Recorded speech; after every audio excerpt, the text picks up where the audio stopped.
তো ছিলাম সেখানে। দর্শক, ঈদের তৃতীয় দিনেও বিনোদন কেন্দ্রগুলোতে ঘুরতে বেরিয়েছে নগরবাসী। এ বিষয়ে আরও খবর জানাতে চাই আপনাদের। জাতীয় চিড়িয়াখানা থেকে সরাসরি যোগ দিচ্ছেন সহকর্মী মরিয়ম আজিজ মৌরিন। মৌরিন, দর্শনার্থীদের উপস্থিতি কেমন দেখছেন চিড়িয়াখানায়? মামুন, আমরা সকাল থেকে চিড়িয়াখানায় রয়েছে। মূল ফটক কিন্তু দর্শনার্থীরা ভিড় করছেন। আপনি দেখতেই পাচ্ছেন আমার চারপাশে পা ফেলার জায়গা নেই, এবং আপনি জানেন যে ঢাকা শহরে খুব কম সংখ্যক বিনোদন কেন্দ্র আছে, তার মধ্যে চিড়িয়াখানা অন্যতম।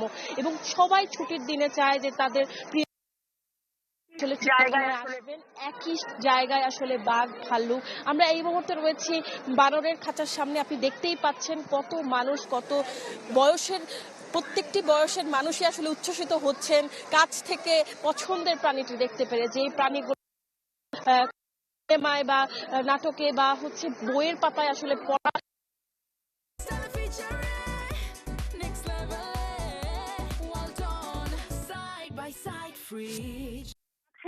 থেকে দেখতে পেয়ে তারা খুবই উচ্ছ্বসিত। এবং আমরা কয়েকজন দর্শনার্থীদের সাথে কথা বলেছিলাম, তারা বলছিলেন যে অন্যান্য সময় আসলে মিরপুর চিড়িয়াখানায় আসার জন্য আসলে যে রাস্তায় ভোগান্তিটা পেতে হয়, ঈদের ছুটিতে আসলে থাকার আসলে খুব সংকট হয়, সেই কারণে তারা বাচ্চাদেরকে নিয়ে এসেছেন। এবং কর্মব্যস্ততায় আসলে যান্ত্রিক শহরে কোথাও ঘুরতে যাওয়ার সময়টা হয়ে ওঠে না, সেই জায়গায় ঈদের ছুটিটা কাজে লাগিয়ে তারা বিনোদন কেন্দ্রগুলো ঘুরে দেখছেন। এবং আমরা বাচ্চাদের সাথে কথা বলেছিলাম, তারা বলছিলেন যে আসলে যে জিনিসগুলো তারা দেখতে এসেছেন, কেউ বলেছে বাঘ, কেউ বলেছে ভাল্লুক, কেউ বানর, কেউ বলেছে সাপ, কুমির।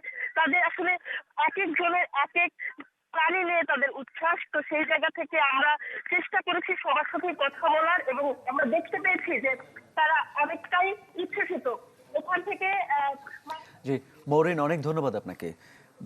দর্শনার্থীদের উপচে পড়া ভিড় লেগেছে জাতীয় চিড়িয়াখানায়, জানাচ্ছিলেন সহকর্মী মরিয়ম আজিজ মৌরিন।